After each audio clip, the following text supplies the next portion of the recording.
আসসালামু আলাইকুম। আমার এই বোটিকের বাচ্চার বয়স হচ্ছে আজকে আহ, তৃতীয় দিন, আজকে 3 নাম্বার দিন। এই বাচ্চার বয়স হচ্ছে আজকে 3 দিন। তো বাচ্চাগুলা বোর্ডিংয়ে। তো এই বোর্ডিং হচ্ছে একটা কাঠামো। কাঠামো কীরকম, যেন আপনি ফাউন্ডেশন করে ঘর দেন বা বাড়ি করেন, সেই বোর্ডিং হচ্ছে সেই ফাউন্ডেশন। এই বোর্ডিং যত ভালো হবে তত আপনার মুরগির কোয়ালিটি ভালো হবে। মুরগি আপনার ছোট বড় মুরগি হবে কম, তারপরে আপনার এই কি বলে,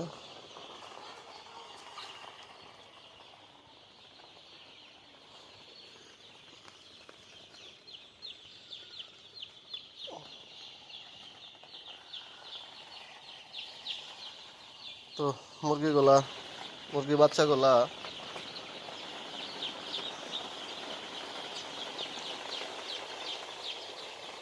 যত ভালো করে পারেন মুরগির বোর্ডিং করবেন। যেমন মুরগির দেখেন কি সুন্দর এই হোবারের ভিতরে লাইট দেওয়া আছে।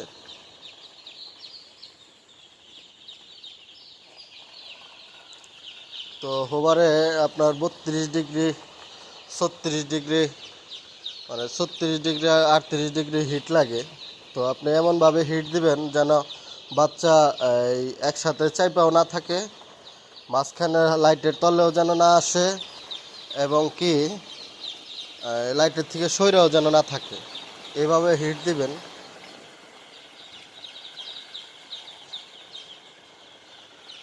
আর কালকে দেখাইছিলাম যে আপনার বোর্ডিং অবস্থায় নার শুকানোর জন্য, বিশেষ করে অনেকেই নার শুকানোর ওষুধ ব্যবহার করেন না।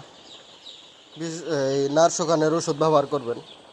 নার শুকানোর ওষুধ ব্যবহার করলে মুরগির নার কাঁচা থাকবে না, নারটা শুকায় যাবে, এবং কি হিটটা ভালো করে দিবেন। হিট যত ভালো করে দিবেন, ভালো দিবেন, মুরগির বাচ্চার কোয়ালিটি তত ভালো হবে। তো আলহামদুলিল্লাহ বাচ্চাগুলো সুস্থ আছে। আজকে শুধু একটা বাচ্চা মারা গেছে, এই যে একটা বাচ্চা। তো ঠিক আছে, এখন হচ্ছে খাবার তো মোটামুটি দেওয়া আছে, এখন ওষুধ দিব। ওষুধ কী কী দিয়েছিলাম নার শুকানোর জন্য, এটা আপনার দেখাইছি। ওষুধ দিছি হচ্ছে আপনার 2+ দিছি একবেলা, শুধু আমি 2+ শুধু রাতে ব্যবহার করি। তারপরে বায়োট্রিল, তারপরে অ্যামাইনোভেট, বিটাল অ্যামাইনোভেটাল, তারপরে হচ্ছে র্যানা-সি, র্যানা-পিএস, অ্যামক্সিকল, এইসব ওষুধ ব্যবহার করি। কারণ আমার তো বাণিজ্যিক খামার। আর যদি ছোট খামার হইতো তাহলে অল্প মুরগি থাকতো, অল্প বাচ্চা থাকতো, অল্প ওষুধ ব্যবহার করতাম, নর্মাল ওষুধ ব্যবহার করতাম। আমার বাণিজ্যিক খামার, এই জন্য আমার ওই এই আপনার ভালো ওষুধ, ভালো কোয়ালিটির ওষুধ ব্যবহার করতে হয়, যেন এই মুরগির কোনো সমস্যা না হয়। সমস্যা হওয়ার আগেই আমি ওষুধগুলো ব্যবহার করি। কারণ বললাম না, বোর্ডিং হচ্ছে একটা ফাউন্ডেশন। এই ফাউন্ডেশন যত মজবুত করবেন তত আপনার খামারের প্রফিট দেবে, বা আপনি ফিডব্যাক পাবেন। তো আজকে 3 নাম্বার দিনে পেপার চেঞ্জ করব।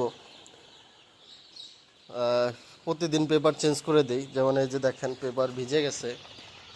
এই ভিজা পেপারের ভিতরে রাখা যাবে না। ভিজা পেপারের ভিতরে রাখলে বাচ্চার আপনার বোর্ডিং ফাঙ্গাস হবে। বোর্ডিং ফাঙ্গাস হলে আপনার বাচ্চা মারা যাবে। বোর্ডিং ফাঙ্গাস হচ্ছে আপনার নারের ওই জায়গায় দেখা যাচ্ছে আপনার যে পাস হচ্ছে, মানে যেখানটা টয়লেট করে, টয়লেটের যে নিচের জায়গা থেকে ভিতরে, মানে পেটের ভিতরে আপনার কালা হয়ে যায়, তো সেটা হচ্ছে বোর্ডিং ফাঙ্গাস। ওইটা হবে। তো ঠিক আছে, আমি এখন হচ্ছে ওষুধ দিয়ে দিব। তো ঠিক আছে, ওষুধ দিয়ে দিব আর হচ্ছে পেপারগুলো চেঞ্জ করে দিব। তো পাশে থাকেন, আমি পেপারগুলো চেঞ্জ করি আর ওষুধ দিয়ে দিই। খাবার মোটামুটি যে খাবার দেওয়া আছে খাবার হবে, খাবে। আর অনেকের প্রশ্ন থাকতে পারে আমি কি খাবার ব্যবহার করি। আমি হচ্ছে এই আরআরপি কোম্পানির ব্রয়লার ফিডটা খাওয়াই, কারণ আমার তো মাংস উৎপাদনের জন্য খামার, এই জন্য RRP broiler feed, broiler stature ব্যবহার করতেছি। তো ঠিক আছে, অবশ্যই সবাই যারা নতুন খামার করবেন তারা অবশ্যই খেয়াল রাখবেন যেন বোর্ডিংয়ের তাপমাত্রা ঠিক থাকে। কারণ এই যে আমি এখানে আমার বাচ্চা আছে 1600, এখানে আছে 4টা আর হইলো 5টা মারা গেছে, 9টা, টোটাল 9টা বাচ্চা মারা গেছে। এখানে 16 বাচ্চা আছে, 1611 পিস। তো সবাই যত্ন সহকারে মুরগি পালবেন, যত্ন করবেন, যেই করেন। প্রথম অবস্থায় এত বড় ফার্ম করবেন না। যেই করেন প্রথম অবস্থায় কখনোই এত বড় করে ফার্ম করবেন না, বেশি করে বাচ্চা পালবেন না। প্রথমে 200 পালেন, 300 পালেন। যেমন আমার ফার্মের আমি যখন থেকে শুরু করছি, আমি নিজে যখন ফার্ম শুরু করছি তখন আমার ফার্মে বাচ্চা ছিল 200, তারপরে 500, তারপরে 1000, তারপরে 1200, তারপরে 1500, তারপরে 1800। যেমন এখন 1600 করে বাচ্চা পালি। আমার 2 সেটেই 1600 করে বাচ্চা আছে। যেমন আল্লাহ এই সেটে 1600 বাচ্চা উঠাইছি, আমি 1600 বাচ্চা উঠাইছি, ওই সেটে 1600 বাচ্চা আছে। তো সবাই অল্প থেকে শুরু করেন। খামার যদি আপনি করতে পারেন তাহলে আস্তে আস্তে বাড়াবেন, যদি না করতে পারেন তাহলে বাড়াবেন না। আর বিশেষ করে হচ্ছে মুরগির দাম তো সবসময় একরকম থাকে না। দেখা যায় যে আপনার এক ব্যাচ লাভ হবে, এক ব্যাচ লস হবে, 2 ব্যাচ লাভ হবে, 2 ব্যাচ লস হবে। তো আপনি আবার ভাইরাস লাগবে, সব কিছু মিলাই টিলাই এই খামার। তো ঠিক আছে, আমি এখন খাবার পানি দিয়ে দিব। তো সবাই ভালো থাকেন। কালকে পেপার পাল্টিয়েছিলাম, দেখাইছি যে পেপার কীভাবে পাল্টাই। তারপরে আজকে আপনাদের বললাম কিছু ভালো মন্দ বিষয়। তো ঠিক আছে, সবাই ভালো থাকেন, সুস্থ থাকেন। আসসালামু আলাইকুম।